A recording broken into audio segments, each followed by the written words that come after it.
What's up, fellow gamers? Phreak here. I'm the design lead of Summoner's Rift Team's live pod, and I'm here to talk to you about the Garen minor sort of patchwork coming in to patch 25.11, which is going to be about 2 weeks from today. Point 10 is coming out to everybody probably about the time you're watching this video, and then in about 2 weeks, point 11 will be hitting you as well. This is on the PBE right now.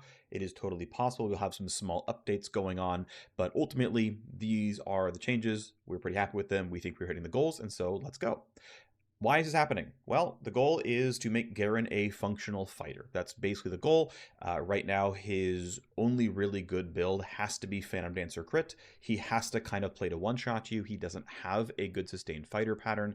And ultimately, the points here are that, one, he's not a true juggernaut. Like, he's not full Darius or whatever, or Mordekaiser or things like that, where he really can wade into the enemy team and do everything. But also, he creates pretty frustrating gameplay when he's played as the crit assassin he is right now, where he kind of just one-shots you with a stride breaker slow into you being silenced for 2.5 seconds, into his spin being done and he presses R, and you literally didn't have counterplay. He got on your screen and so you died. And that is not great, because you can argue, well, Darius got on my screen and then died. Yeah, but you can Buster Shot Darius away and then you end up living. You can flash over a wall and you end up living. And you can flash follow, but it requires his flash. Because Garen silences and slows you, there is no counterplay. There's nothing you can do. You can't Zonias, you can't flash. You can, I guess, cleanse and then flash, but that's a really specific now requirement. Anyway, the point is, my opinion is that the gameplay quality of one-shot Garen is pretty low, and it should not be his optimal build. Now, I'm fine with crit assassin Garen being an alt build and being okay-ish, but it can't be good because the gameplay quality is low. And right now, with the current version of Garen in the game, that means Garen can't be good. That's not great for a pretty popular champion that people want to play. It's not good that Garen can't be good because his gameplay quality is poor, right? That's a disservice to now everybody. And so, hey, let's make sure Garen has viable, functional fighter builds. We looked at a couple of things. There were certainly much larger change lists that we had playtested. At the end of the day, we cut a lot of things down. I'm actually very happy. This changes is like roughly 7 lines, and they're like mostly numbers tweaks. I'm actually very happy about that, because we were able to pull things down to the parts that really work, the parts that are actually needed. And I'm usually happier when the result is cutting down and getting the things we actually need to make a sort of better experience for the game. So the final thing I'm going to say is kits versus builds and alternate builds sort of as an idea here. So examples of this sort of failing are things like Tank Echo and even currently Assassin Garen, right? Garen slowing you for about 2 seconds with Stride Breaker and silencing you for 2.5 with Q and having Execute with R aren't problems if the rest of his kit doesn't one-shot you, because he silences you and that allows him to get a spin, and that allows him to be pretty useful. It gives him solid utility. He's got an armor shred on his E, he helps lock somebody down. Okay, cool. Garen is part of the supporting cast. He's doing diver kind of things. To me, Nocturne is a really good example of this, where Nocturne typically cannot solo kill you unless he's very, very far ahead. There's room for counterplay. Nocturne is still very popular. Nocturne is still very effective. He's very good in most solo queue MMRs. He's got occasional pro play as well. I think Nocturne's incredibly well designed. Very simple, sure, but the types of things that come out of Nocturne are all really positive, and I think he's a really, really well done diver. Garen is sort of diver adjacent, and again, the way his kit works out is a bunch of soft crowd control and decent damage, but usually can't just solo kill you out of nowhere without being ahead in gold. Again, current Garen betrays this. The point is that the types of things that are on your kit, the types of items that you actually build, and then sort of another point here, it's not really written down, but the actual pacing of your combat, these all have to work well together to create good gameplay. So I'll circle back again to Tank Echo, this champion that had an ult that said, let me reset my health bar back up and get out of whatever I was doing. Okay, well, you no longer have the ability to one-shot the Echo because he built Tank. So you can always ult away and get back to largely full health. He can also fight you with impunity and do whatever he wants. He can throw himself with basically no caution at all and do a lot of damage and never be really stoppable. That ult is legal when he's building things like Lichbane and Nashor's Tooth. That ult is not legal when you've got a Sunfire Cape and an Iceborne Gauntlet. Similarly with the Garen spells, etc., etc. Currently, Vi is a little bit tuned more toward one-shotting than is reasonable, and it turns out having an unstoppable ult that is a guaranteed CC combo, if that one-shots you, there's no gameplay left. And so Garen's an example of this, and it's why, again, this work is being done. Spent a little bit more time than I meant to on this, but hopefully get the idea. Next timestamp, next point.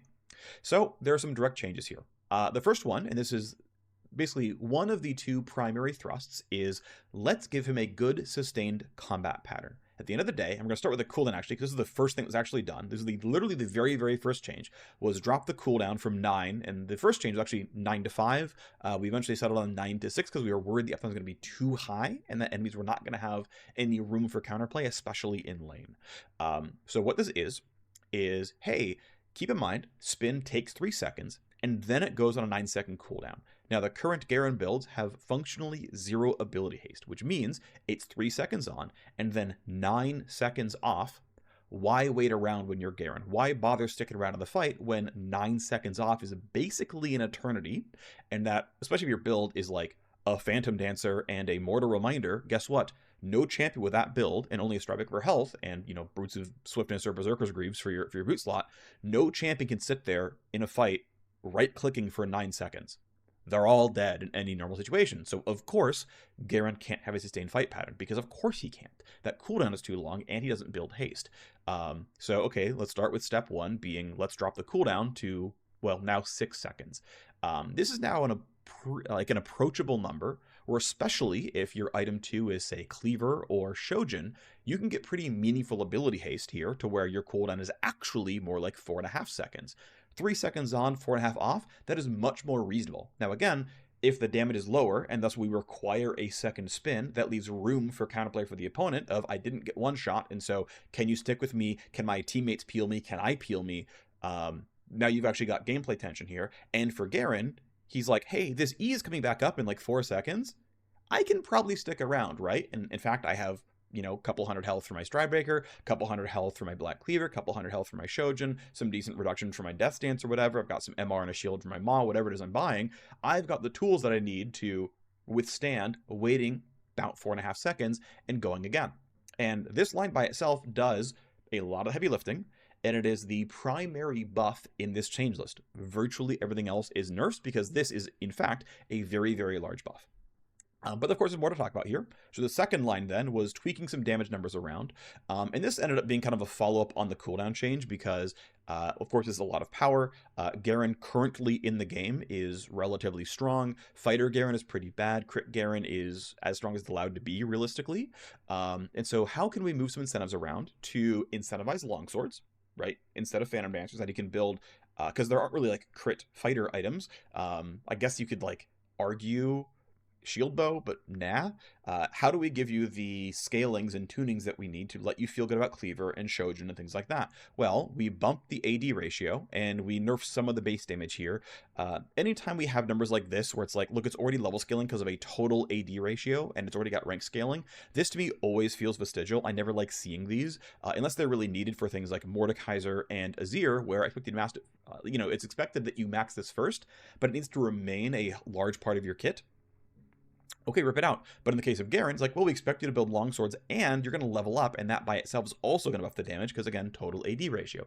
Okay, we probably don't need the level scaling anymore. Now, of course, it ends up being a base damage nerf, but it's a base damage that got multiplied by attack speed and multiplied by crit chance. That is traded off for a better AD ratio, which says, well, if you're going into Cleaver, Shojin, etc., we can literally trade off, and this is just a better spell overall. Like, if your build is actually Stridebreaker, Cleaver, Shojin, this spell literally does more damage per cast and has a lower cooldown. It's strictly stronger in AD haste fighter builds, right? Strictly more powerful. Once you get to the point, don't get me wrong, at level 9 this ability is weaker in all cases. That's just unequivocally true. It also, again, is because of the higher AD ratio, a reason to go towards Conqueror over Phase Rush. Now, ideally, the pattern of a lower cooldown E shouldn't need Phase Rush because you can stay in the fight anyway. Conqueror, right, obviously aligns itself with longer fighting and using Omnivamp and getting the bonus AD and right-clicking afterwards, things like that. All that stuff is there. That's the point here. Regardless, though, we had felt that even with these changes like this, it was still going to be a little bit too sharp in that crit was probably still going to outperform AD fighter builds, and so we tacked on a Second nerf here for the crit damage, changing the underlying formulation to be multiplicative instead of additive. So instead of going 150, 190, the 190 being Infinity Edge, it's 140, 172, which is now multiplicative. Basically just taking whatever your crit damage is, multiplying by, I think the number is 0.8. And that allows IE to be the same like percentage damage increase as it would be kind of regardless of your AD ratio, instead of like pushing you towards IE, which again is not the kind of item that Garen is meant to be able to use well. Okay, that's the overall change to the E. And again, literally this is just power positive on net to a fighter Garen build. I don't think it's possible to really consider it any other way. Next set of changes are the W. So when we first kind of started this out, we were playtesting with the lower E cooldown, and what people felt was that he still didn't quite feel functional in team fights. He wasn't durable enough. And like the only change was like, we dropped the E cooldown. How's it feel? Does he work? Go build these builds. And people were like, I don't feel like I'm a functional frontliner. I can't really stay in a team fight. I don't feel durable enough. And it's like, wow, we give you 30 free armor and MR. Really, it's more like 20 free armor and MR because we tax his armor and MR growth, but like he still has a bunch of bonus resists. Yeah, close enough to accurate, whatever, moving on. We have, there is this W tool, and people were like, I don't feel like I have enough going on here. I'm not tanky enough. So, okay, let's drop the W cooldown, and in fact, let's scale the DR up with rank. Part of the reason, by the way, the DR is lower early on is, one, level 9 Garen has a 3-second drop on his E cooldown. That's a really large amount of power, and so we wanted to find somewhere to drop a little bit of early game power off elsewhere. The other is that because the cooldown is actually lower, right, get in and cast more Ws, and even rank 1 W has a shield on it, so without this lion, we would literally be buffing rank 1 W, buffing his early landing phase. But what we really want to do is buff his late game teamfighting ability. And so by giving him a substantial increase to his damage reduction, making this ability roughly 1/3 stronger by the late game, and another 20% stronger in the cooldown, we're giving a substantial buff to what's happening to W. Now, of course, the flat shield itself, unchanged, the tenacity itself, unchanged. You get it more often with a 20% cooldown cut, of course, and with his optimal builds ideally being 20, 30, 40, 50 ability haste, you're getting a fairly low W cooldown. What we've kind of found out is that these Cleaver Shojin builds, again, still Stride first slot, sure, but Cleaver or Shojin slot 2, is you get it, even if you're not level 18, you're level 14, 15, whatever, you got a couple ranks here, but you've got like 40, 50 ability haste, you've actually got pretty solid W repeatability to the point where you're like, actually, my W's back up, I'm gonna go walk back into the fight, now my E's almost back up, I can pop the W, I can immune some CC, or at least mitigate it pretty heavily, I can block a lot of damage with the long duration DR, I now have the tools to use this to actually go and fight. And so the second piece that really worked here was, in fact, lowering the late game cooldown of W. Plus the ability haste build is actually working, and that combination of lower cooldowns and haste being good allowed him to suddenly feel really functional in fights overall. Now, much like the E change, where we ripped off this small sort of, not vestigial, like the power is really there, it truly exists, but stripping off this functionally vestigial level scaling damage, ripped off the quest capstone as well. This was added in an effort to provide tank builds to Garen. It was the same patch that changed his W shield from percent max HP to a small flatten out and a very large bonus health ratio. Ultimately, we're not really entertaining tank Garen builds right now, and ultimately I don't think it even needs them anyway. It turns out being able to cast your W a lot lets you be a tank kind of quite well. I am usually a fan of saying, look, let's actually try the numbers changes first. Like, in a lot of cases, I often feel like we don't need bespoke mechanics. We just need a lot of care and attention to the numbers. I know I'm a very numbers-focused player and now game designer, and a lot of the times, whether it's League of Legends or other games, I'll see things where I'm like, I don't think you needed this mechanic. I just think the numbers could have been done with a bit more care, and you still could have gotten what you wanted without adding an extra rule. And so that's an example here where it's like, hey, I don't think this quest capstone was needed to give 10% more armor and MR after it's done. We can just make sure that, like, oh, you to a certain degree maybe don't need so many longswords to get your damage output, or you just have good durability tools such that armor and MR are good stats because they'll help you mitigate damage, and you're just good at being repeatable and whatnot. So an idea there, right? Maybe I'm wrong, but also I'm not super concerned about a full tank Garen build being good. I'm fine with him having a good and viable fighter build and pulling out rules complexity when it's easy and convenient. In this case, I felt it was, and so that's functionally the end of the direct gameplay changes. Well, not quite. There's a little bit more to talk about here. Ultimately, we found that this version of Garen was still overpowered, that this champion was still doing a bit too much damage, was still a bit too scary, and so we were generally trying to find nerfs. And so we go on to the last sort of direct nerf here, which is to the R, which is cutting 0, 50, 100 flat damage off the R. Now it's still true damage. this is still like a decent amount of true damage, and it still has the 25, 30, 35% missing health damage on it as well. This is still a very, very, very high damage ultimate, but it now makes it slightly more aligned towards being a pure execute and not just killing a squishy from half health. Obviously, the tankier a champion is, the more this is doing heavy lifting. The squishier they are, the more this is doing heavy lifting, which means that this would allow you to often kill a squishy from half. That felt very unreasonable. The 50 to 100 damage here, by the time he's actually interacting with squishies in other lanes, he's pretty clearly level 11 or level 16 by then.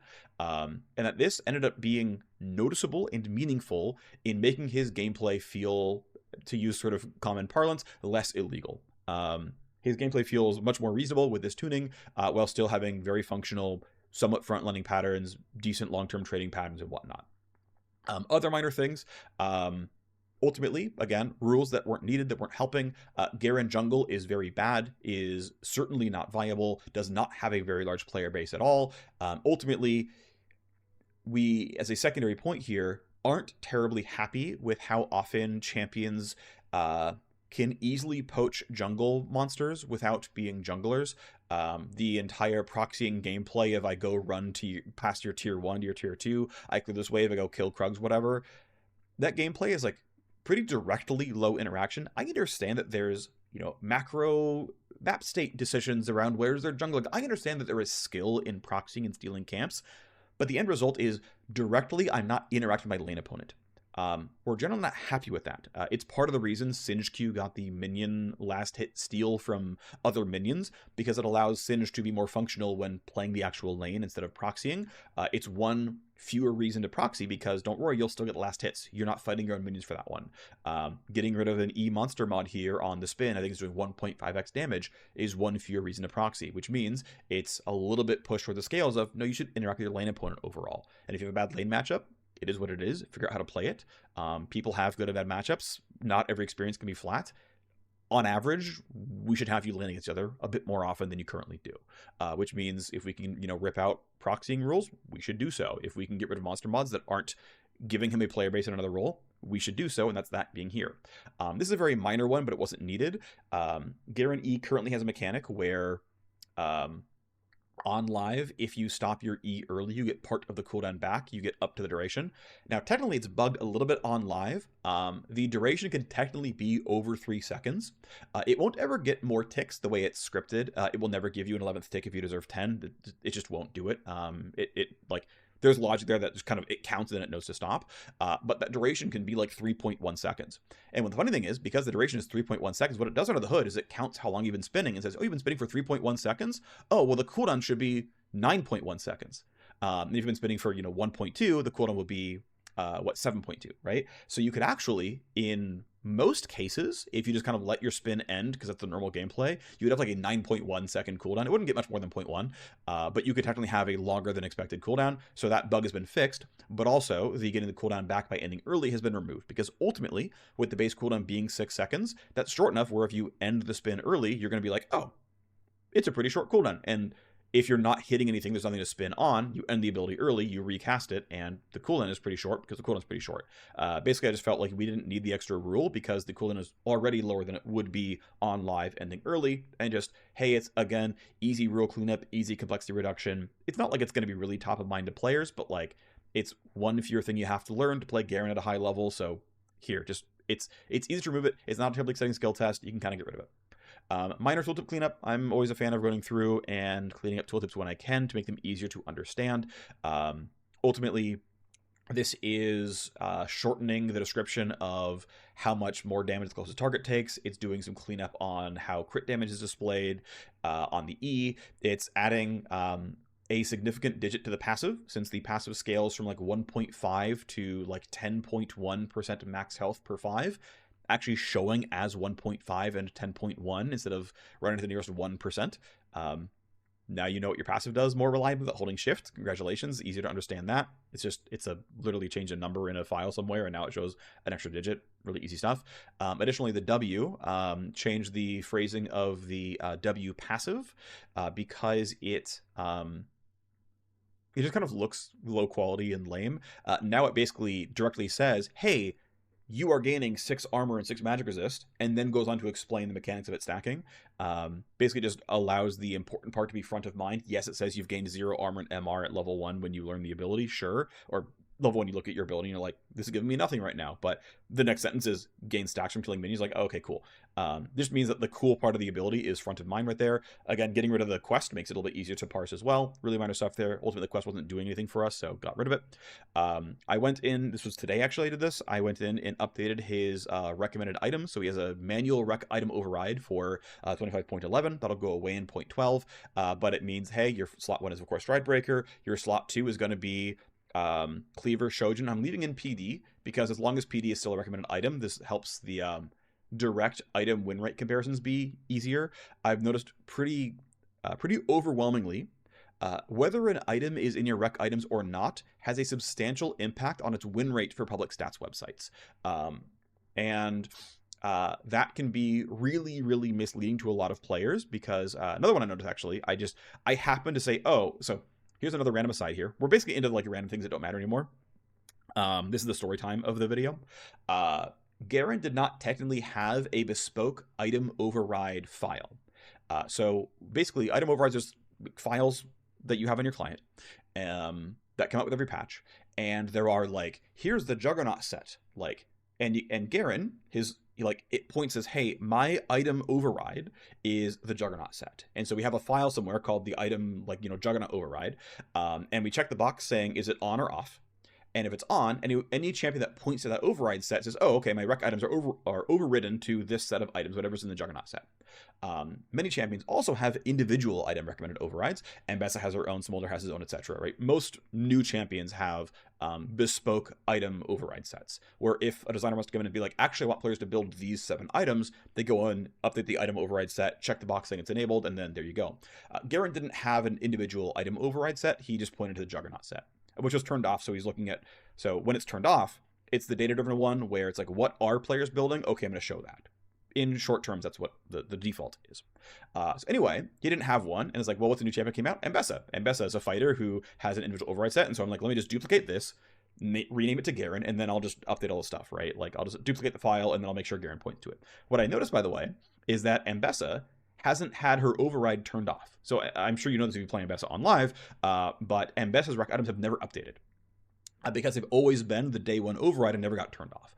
So I turned that off, by the way. So in 0.11, Ambessa's rec item override will be turned off, which means, by the way, for a lot of players, you will now see Voltaic Cyclosword much earlier on in your rec items journey. So one thing that's interesting here is this is likely going to change some of Ambessa's overall item win rate data in 0.11, because the things that are getting surfaced to people using the rec item system are going to change. And as a result, you're going to see very different item win rates as a result. Without any direct changes to the items or direct changes to the champion, I am curious if we see any measurable win rate impact on Ambessa herself, as now newer Ambessa players will be exposed to the common builds, not the designer set overrides. I'm kind of curious. We'll see what happens. I expect it to be quite negligible, but who knows? But again, ultimately, giving Garen a bespoke rec item update, leaving on PD, because that way we have an apples-to-apples comparison of, we have Cleaver second in Rex, we have Shojin second in Rex, and we have PD second in Rex. If you're building PD, I trust that you can go in and build your own Mortal Reminder and move on from there. But it allows us to have an apples-to-apples win rate comparison of, well, if players are typically following rec items, we now have a rec items crit build, and we have a rec items fighter build. Ultimately, the expectation and the goal here is that the fighter build is functional, is buffed compared to live, and is allowed to be tuned appropriate for the relative ease of playing Garen, the type of champion that he is, which is a moderately low mobility, right, no dash, like no frills fighter. A lot of these champions get to have much higher win rates than Garen does. Like, look at Set's win rate and Garen's win rate right now.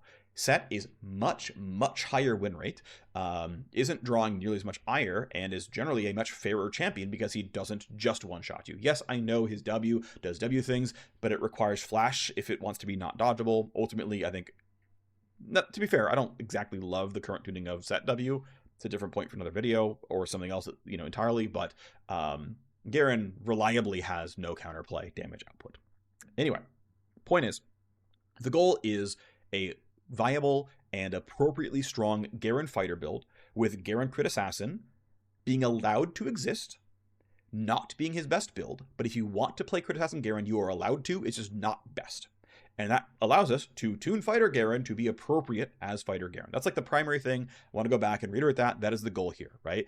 If, hey, it turns out crit Garen is complete garbage, we can bump the crit damage ratio. It's not hard. If it turns out that Garen still isn't powerful enough, we can buff other things. There are things we pulled out, such as health growth and WDR ramping. There are other tuning values on the E damage per rank up, so we can go from 4 to 20 to 4 to 24, or some other number for the total damage on that spell.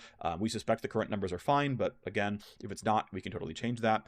Ultimately, what we've seen from playtesting is that we think that this is a roughly 2.25% win rate to current fighter builds for Garen, and that the secondary point behind that is that even though you can look at the paper kit and be like, hey, the numbers don't feel like crit Garen is nerfed enough, or the numbers don't feel like whatever, it's like, well, we've played the champion a lot for several weeks with very, very few changes to the change list since the last, maybe a month ago or so.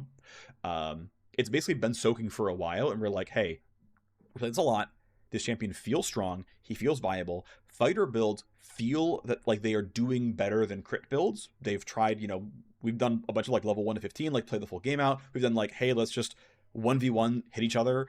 Let me just, let's go fight full build. Let's switch to a crit build. Nah, Fighter Baron seems better. Fighter Garen seems better here. Okay, yeah, okay, we do some mock team fights. Nah, Fighter Garen seems better here. It's like, we play the game a bunch. It's like Fighter Garen seems more viable, even though the only like real crit nerf is 10% crit ratio. And like right now, crit Garen is like 2.5% win rate higher than Fighter Garen. And then we play the builds out and we're like, Fighter Garen seems better, even though the only like direct crit nerf is 10% crit ratio.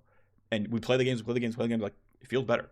At the end of the day, the numbers are still off. Okay, we have tuning levers, right? We can buff durability, we can buff AD scaling, we can buff base damages, we can nerf crit ratio, we can do whatever we need to do to put them into alignment, but that's kind of the goal.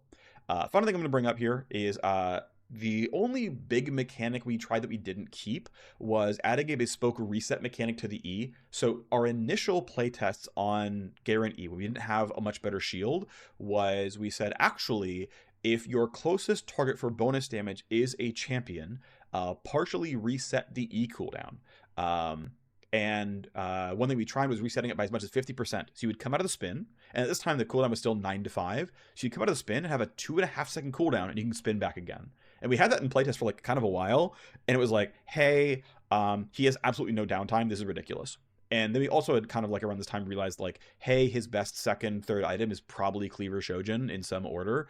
And actually, even without the mechanic, we're able to get the cooldown low enough where we feel really repeatable. We don't need this at all. And so we just kind of ripped it out at the end. And that's made me realize I didn't need the early end mechanic either, because ultimately the cooldowns were low enough as it stood.